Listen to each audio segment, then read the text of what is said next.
नमस्कार, स्वागत है आपका बड़ी खबर में और दिन की 4 बड़ी खबरें लेकर मैं हाजिर हूं आपके साथ सोनिया चौहान।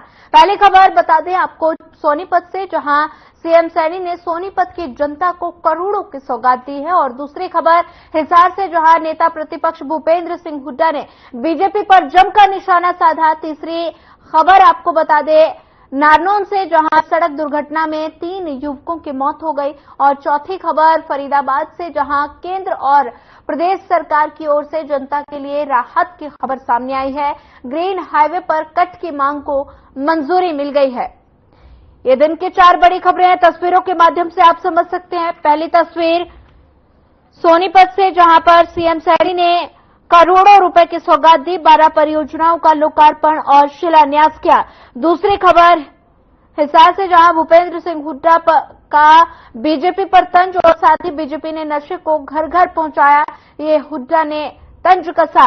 वहीं तीसरी खबर नारनौल से, जहां हांसी जींद रोड पर भीषण हादसा हुआ और हादसे में 3 दोस्तों की मौत हो गई। चौथी खबर फरीदाबाद से, जहां जनता के लिए राहत की खबर, हाईवे पर कट की मांग को मंजूरी मिली है। ये 4 बड़ी खबरें हैं और चारों तस्वीरों के माध्यम से आप समझ सकते हैं।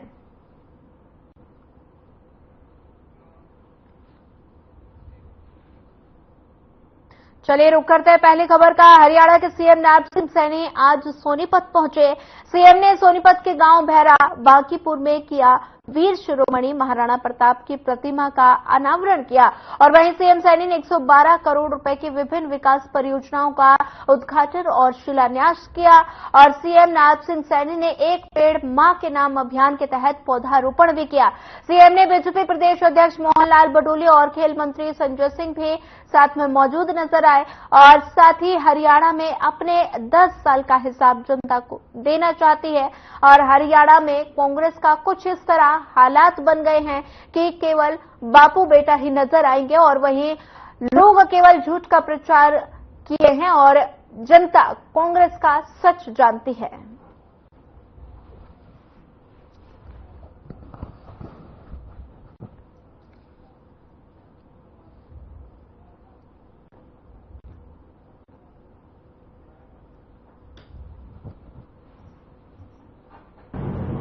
जिनकी 10 साल तक हरियाणा में कांग्रेस रही, वो 4 सीट पेश करता फिर रहा चंडीगढ़ में। वो कह रहा कहा जी 10 साल का बताओ क्या करया। मन लगे हाँ भाई तो अपने उड़ी तो जा के ले तन्ने 10 साल में क्या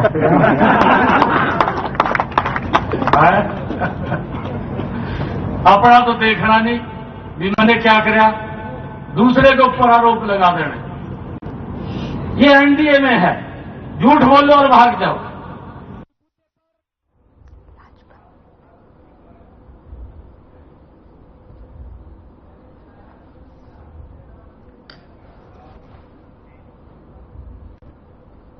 वहीं इसी खबर पर ज्यादा जानकारी साझा करने के लिए हमारे संवाददाता सोनीपत से लाजपत हमारे साथ जुड़ गए हैं। लाजपत, आज सीएम सैनी ने सोनीपत को करोड़ों रुपए की सौगात दी है, क्या कुछ ज्यादा जानकारी, एक बार विस्तार से जानकारी दे दीजिए।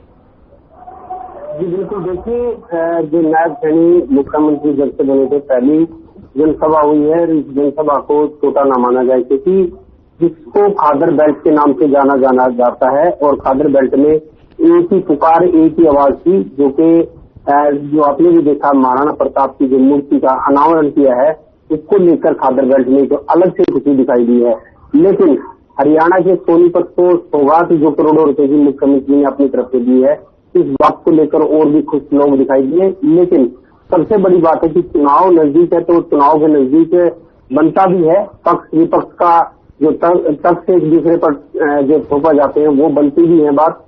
आज भूपेंद्र हुड्डा के ऊपर भी कसते हुए कहा कि दोनों जो परिवारवाद की बात है, परिवार के ही दोनों एक ही गाड़ी में सवार हैं। लेकिन देखना यही होगा कि अब सत्ता और सरकार किसको बनाती है, क्योंकि अब चुनाव नजदीक है तो नायब सैनी में भी तंग करते हैं और भूपेंद्र हुड्डा भी अब सोनीपत में है, भूपेंद्र हुड्डा भी अपनी बात रख रहे हैं। तो ऐसे में देखना यही होगा कि जनता को किस तरीके से लुभाया जा सकता है, क्योंकि दोनों पार्टियां राष्ट्रीय पार्टी है। राष्ट्रीय पार्टी का बनता भी है कि अब मौजूदा सरकार बीजेपी है तो बीजेपी कहीं न कहीं लोगों को लुभाने के लिए प्रयासरत है। विपक्ष में कांग्रेस है। तो सोनीपत में देखिए, सोनीपत में नहीं, हरियाणा की बात करें, हरियाणा में 5 दोनों सीटें निकली है, तो इससे भी कहीं ना कहीं पक्ष और विपक्ष मजबूत होते हुए नजर आए हैं। देखिए, सबसे बड़ी बात ये भी है कि सोनीपत के राई विधानसभा क्षेत्र से जो मोहनलाल बड़ोली है, जिनको पार्टी का अध्यक्ष बनाया है, इसके बाद भी क्षेत्र में एक अलग से खुशी दिखाई दी है, क्योंकि उन्होंने चुनाव लड़ा था, ताजा चुनाव लड़ा था, तो राई विधानसभा क्षेत्र से उनकी जीत भी हुई थी। 9 विधानसभा पड़ते थे, लेकिन काफी टफ रहा था मुकाबला।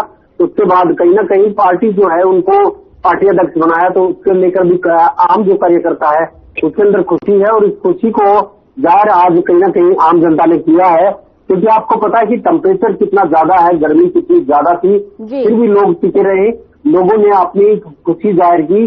कितनी गर्मी के होते हुए, मजबूत गर्मी होने की वजह से जो राई विधानसभा क्षेत्र के लोगों ने जो मुख्यमंत्री का स्वागत किया, तो उसको गदगद होते हुए करोड़ों रुपए की सौगात दी है। ये छोटी बात नहीं है, सोनीपत के लिए काफी बड़ी बात है। जिसके गांव में प्रोग्राम हुआ था, जो जयराम शर्मा है, ये भी काफी खुश थे, क्योंकि उनके परिवार ने काफी दमखम लगाया था। और जयराम शर्मा एक सामाजिक व्यक्ति है, लोगों के बीच रहते हैं, और उनको भी कहीं ना कहीं इस बात की खुशी हुई है कि मुख्यमंत्री पहली बार जो है गांव में पहुंचे हैं, और बहरा बाटीपुर में, और दिल्ली की सीमा से सटा हुआ गांव है, और काफी समस्याएं लोगों की थी, जो कि करीब 14 समस्याएं पंचायत ने दी है। उनकी घरवाली जो है वो सरपंच है, तो इसको भी लेकर सरपंचों में भी खुशी दिखाई दी है। सरपंच भी इस बात को लेकर खुश है कि 14 जो मांगे दी है वो मुख्यमंत्री ने मान ली है, तो इस बात को छोटा नहीं माना जा सकता, क्योंकि लगातार जैसे अब चुनाव है। जी बिल्कुल। लाजपत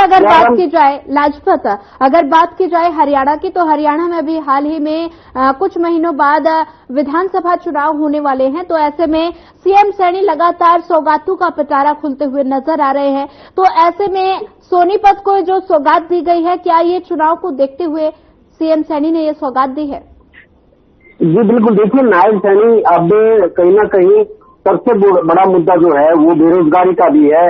जैसे जो मुख्यमंत्री ने जो मुख्यमंत्री है, जो वो लगातार अब देखने को यही मिलता है कि लगातार जो है अब हरियाणा को सौगातों में कहीं ना कहीं मुख्यमंत्री पीछे नहीं रहने वाले हैं, क्योंकि लगातार आपने भी देखा है पार्टी अध्यक्ष ने जो मोहनलाल बड़ोली बनाने के बाद दोनों इकट्ठे रहते हैं, और दोनों का प्रोग्राम जो है लोगों के बीच रहता है। आज काफी बड़ी सौगातें जो सोनीपत को दी है, करोड़ों रुपए की सौगात दी है, तो ये काफी छोटी बात नहीं है। और जो मोहनलाल बड़ोली के नजदीक जो है जयराम शर्मा, जो कि सामाजिक व्यक्ति है, उन्होंने एक बात रखी थी कि खादर बेल्ट में जो है महाराणा प्रताप की जो मूर्ति है उनका अनावरण की जो है काफी मांग थी, काफी बड़ी मांग थी है।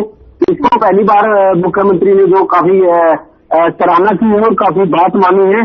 और जो सरपंच के उनकी घरवाली है, उनकी तरफ से एक 14 मांगे रखी गई थी, जिसको मुख्यमंत्री ने मान लिया है। और अब लगता है कि आम आदमी जो है इससे राहत मिलेगी, क्योंकि काफी ऐसी समस्याएं थी जो आम आदमी की नहीं थी, वो क्षेत्र की समस्याएं थी।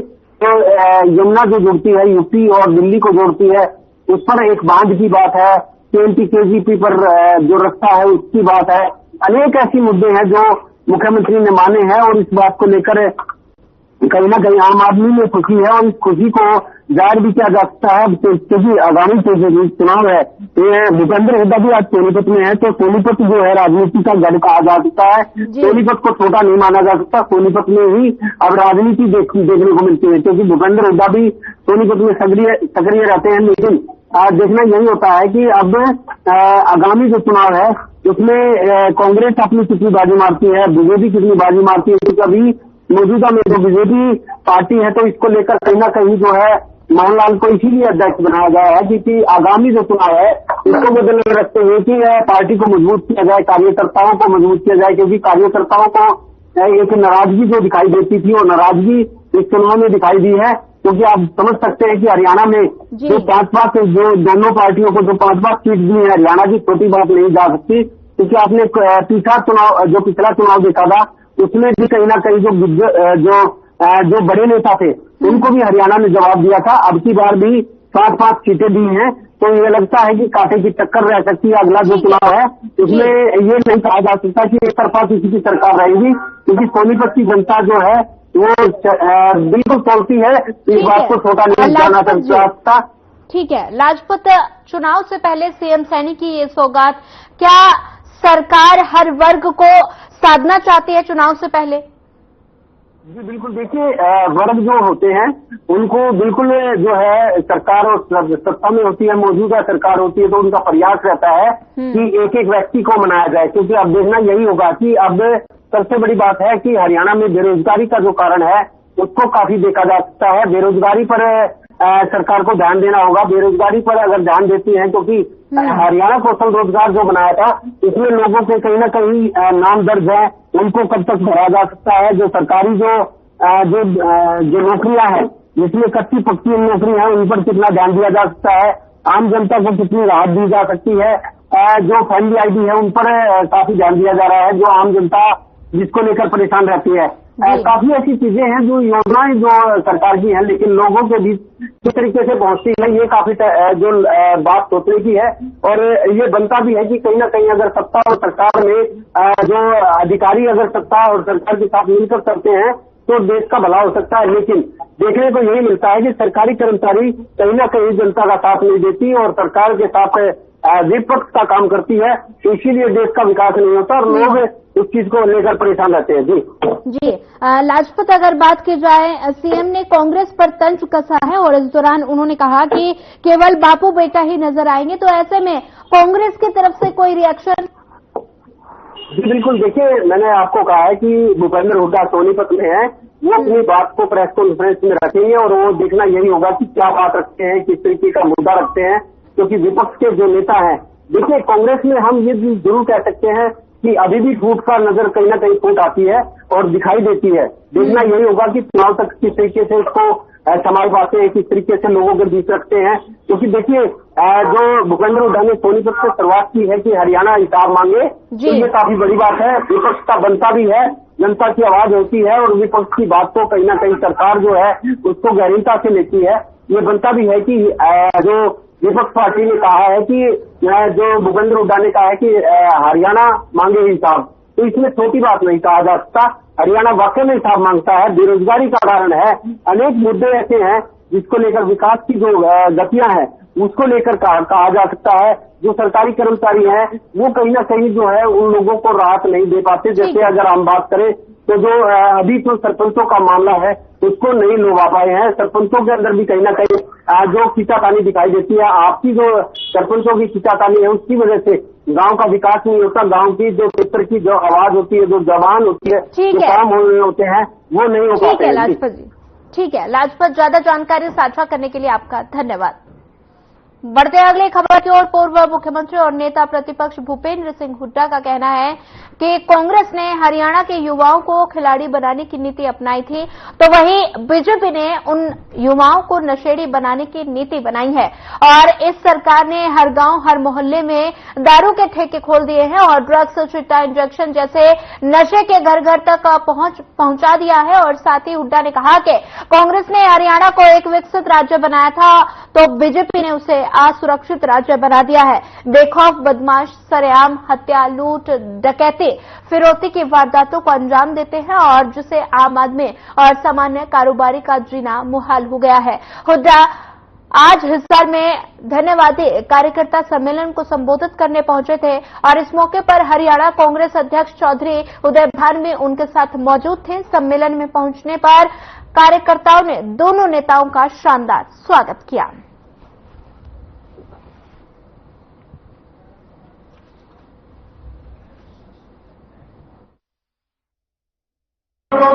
मुझे कहता था कि जयप्रकाश जी सत्ता परिवर्तन करना है, ये समय सोने का नहीं है, ये समय लड़ने का है। आज आदमपुर के बाई इलेक्शन के बाद कांग्रेस पार्टी को जो 5 सीटें मिली हैं उसका श्रेय आदरणीय चौधरी भूपेंद्र सिंह हुड्डा को जाता है।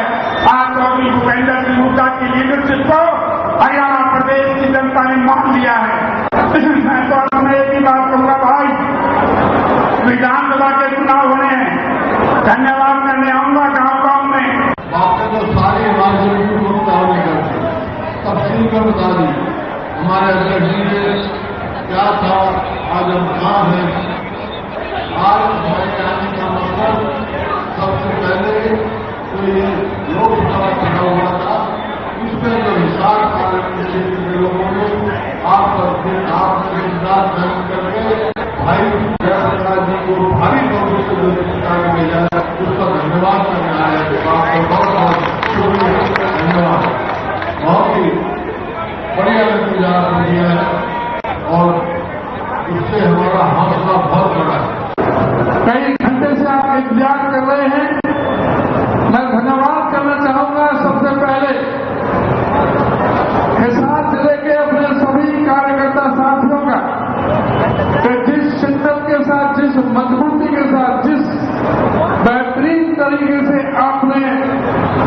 इलेक्शन का जो उत्कृष्ट नमूना, उत्कृष्ट रिजल्ट आपने अपने लोकसभा के लिए दिया, उसके लिए मैं आप सबका हरियाणा प्रदेश कांग्रेस कमेटी की तरफ से हार्दिक आपका स्वागत करता हूं और आपका बहुत बहुत अभिनंदन करता हूं।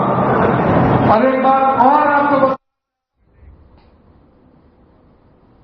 चलिए बढ़ते हैं अगली खबर की ओर। हांसी जींद रोड पर गुजरबाड़ा गांव के पास सड़क दुर्घटना में 3 दोस्तों की दर्दनाक मौत हो गई और बताया जा रहा है कि तीनों दोस्त गाड़ी से घर की तरफ आ रहे थे और तभी कार अनियंत्रित होकर पेड़ से टकरा गई। तीनों को गाड़ी से बाहर निकालकर अस्पताल पहुंचाया गया, लेकिन डॉक्टरों ने उन्हें मृत घोषित कर दिया। मृतकों में 2 युवक नारनौल उपमंडल के अंतर्गत आने वाले गांव राखीगढ़ी और एक लाडवा गांव का रहने वाला था। घटना की सूचना मिलने पर पुलिस कर्मचारी मौके पर पहुंचे और मामले की जांच शुरू कर दी।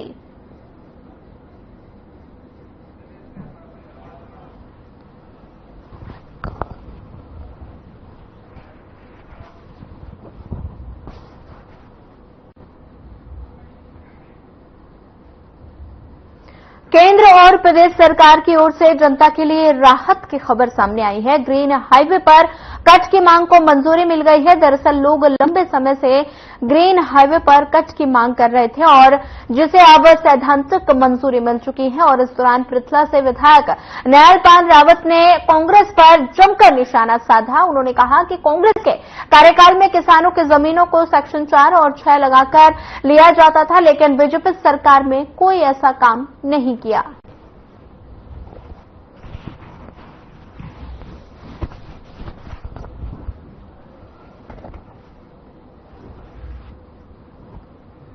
और मैं भी आगे के हर बच्चा का, माता का, बहन का, बुजुर्ग का हर समय सम्मान करता हूं। और आज हमारे कुछ गांवों के सरपंच साहिबान आए हैं। अब सरपंचों को हमें लगता है कि सरकार की तरफ से बार बार जो है खुशियां दी जा रही हैं। 21 लाख की डिमांड, अब इनका एक टेबल खत्म करना और रह गया है। उस पर भी हमारी कोशिश है कि वो टेबल वाला मामला भी खत्म हो जाए। आज जो हमारे जो पृथला विधानसभा क्षेत्र के विधायक हैं माननीय न्यायपाल रावत जी, उनका धन्यवाद करने के लिए यहाँ पे पहुंचे हैं। जो NH 19 पे देवली मानगोल मोड़ पे जो अंडरपास जो अभी तक नहीं बना था, उसको हमारे माननीय विधायक जी न्यायपाल रावत जी के सहयोग से, केंद्रीय मंत्री कृष्णपाल गुर्जर जी के सहयोग से वो विभाग की तौर पर उसकी कार्रवाई शुरू हो गई है और निश्चित तौर पे जल्दी वहां पे काम शुरू हो जाएगा। आज मेरे साथ में देवली गांव के सरपंच और ककईपुर गांव के सरपंच, पफला गांव के सरपंच, अन्य गांवों की सिरदारी, मौजूद सिरदारी भी, विधायक साहब का भी और केंद्रीय मंत्री कृष्णपाल गुर्जर जी का भी इस बात को लेकर हम धन्यवाद करते हैं। जी, विधायक जी का बहुत बहुत धन्यवाद है जी, केंद्रीय मंत्री जी का भी बहुत बहुत धन्यवाद है जी, और जनता का भी बहुत बहुत धन्यवाद है जो मौके पर पहुंच के उन्होंने हमारा साथ दिया और हमने आगे अपनी मांग करी और आज वो हमारी मांग पूरी हो गई है। क्या मांग है, कितना फायदा इससे होगा? मांग जी आम जनता की वो है, इसमें किसी का पर्सनल मांग तो कोई है नहीं है जी, बाकी सब जनता के लिए कहीं ना कहीं फायदा है इसमें। क्या मांगा है आपने? हमने जी मांगा था जी अंडरपास जो बघोला मोड़ पे है, मीरापुर भी लगता है इसमें, तो इसकी मांग की। वहीं इसी खबर पर ज्यादा जानकारी साझा करने के लिए मोनू पांचाल हमारे संवाददाता फरीदाबाद से हमारे साथ जुड़ गए हैं। मोनू, जनता के लिए राहत की खबर है और साथ ही हाईवे पर कट की मांग को मंजूरी मिल गई है, क्या कुछ ज्यादा जानकारी? किसानों के लिए कितनी बड़ी जीत? देखिए सोनी, मैं आपको बता दूं, जिस तरीके से देखा जाए तो कहीं ना कहीं जो तमाम तरीके से बात की जाए तो मोहना ग्रामीण क्षेत्र की बात की जाए तो मोहना क्षेत्र के काफी लंबे समय से जो है वो धरने पर बैठी थी, क्योंकि यहाँ पे जो है वो जेवर का एक्सप्रेस जो है वो यहाँ पर नहीं बना था, उसकी कट को लेकर के, क्योंकि जब हरियाणा के मुख्यमंत्री मनोहर सिंह दौरान फरीदाबाद में उनका जो है प्रोग्राम था, प्रोग्राम के दौरान उन्होंने कहा था कि मोहना गाँव में कट दिया जाएगा, लेकिन उस कट को लेकर के न मिलने को लेकर के वो लोग ग्रामीण क्षेत्र के लोग जो है वो धरने पर बैठ गए। लेकिन अब इस तरीके देखा जाए तो लोग हमारे इस मामले में भी काफी जो है वो कहीं ना कहीं सरकार को गुजर के जो है वो सामना करना पड़ा ग्रामीण क्षेत्रों के लोगों का। तो वही बात की जाए तो जिस तरीके से लगातार विधानसभा चुनाव आ रहे हैं तो इसके चलते अब लगातार देखा जाए तो जो मोहना के ग्रामीण क्षेत्र के जो लोग हैं उनको ग्रीन एक्सपीरियंस का ऐलान यहाँ पर कर दिया गया। और वही बात की जाए तो तमाम तरीके से यहाँ पर बांधकोल की बात की जाए तो बांधकोल में भी जो है एक अंडरपास को लेकर के वहाँ पर अनुमति दे दी है। देखा जाए तो जिस तरीके से लगातार जो लोगों की समस्याएं थी वो अब कहीं ना कहीं सरकार सुध लेती हुई नजर आ रही है, उनकी बातों को जो है यहाँ पर पूरी करती हुई नजर आ रही है। सोनिया जी मोनू, अगर बात की जाए किसान लगातार सरकार से कट की मांग कर रहे थे तो किसानों में कहीं ना कहीं नाराजगी देखने को मिल रही थी, तो ऐसे में ये जो फैसला आया है क्या इससे किसानों की नाराजगी जो है वो दूर होगी? बिल्कुल, जिस तरीके से काफी अर्से संघर्ष करने के बाद जो है वो ग्रामीण यानी कि किसानों को देखा जाए तो किसानों के चेहरे पर अब खुशी का जो माहौल है वो बिल्कुल साफ तौर से देखा जा रहा है, क्योंकि लगातार जो है वो धरने पर बने हुए थे, काफी लोगों का सहयोग यहाँ पर मिल रहा था। लेकिन जिस तरीके से लोग विधायक के चुनाव नजदीक है और कहीं ना कहीं अब उसको कहीं हरियाणा सरकार को खामियाजा ना भुगतना पड़े, इसको लेकर के अब पूरी तरीके से यहाँ पर मांग जो है वो किसानों की कर दी गई है। यहाँ पर कट जो है वो दिया जाएगा।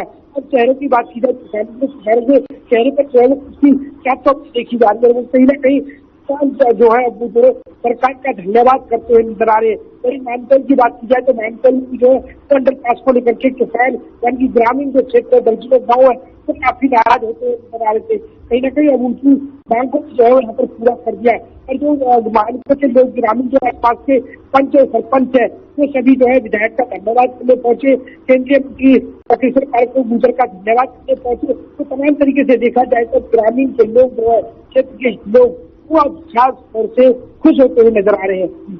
जी मोनू, अगर बात की जाए इस दौरान पृथला से विधायक नैनपाल रावत ने कांग्रेस पर जमकर निशाना साधा। उन्होंने आरोप लगाया कि उनके कार्यकाल में किसानों की जमीनें जो है वो ले ली जाती थी और बीजेपी में ऐसा नहीं है। इस पर क्या कुछ जानकारी है?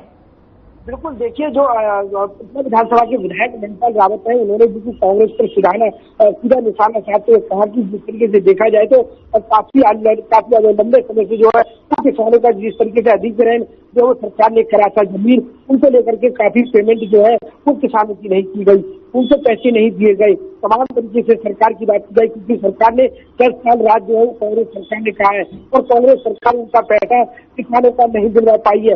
लेकिन जब बीजेपी सरकार आई है तो बीजेपी की सरकार में उन किसानों को पैसा वो दिया गया है। तो इस तरीके से यहाँ पर साफ तौर से वो निशाना साधते हुए नजर आएगी कहीं ना कहीं सरकार जो है वो कांग्रेस सरकार की जो जमीनों को किसानों की जमीनों को हड़पना जानती थी, पैसा देना नहीं जानती थी और आखिरकार जब बीजेपी सरकार आई तो उनको जो है पैसे दिलाने का और देने का काम जो है वो कहीं ना कहीं बीजेपी सरकार कर रही है।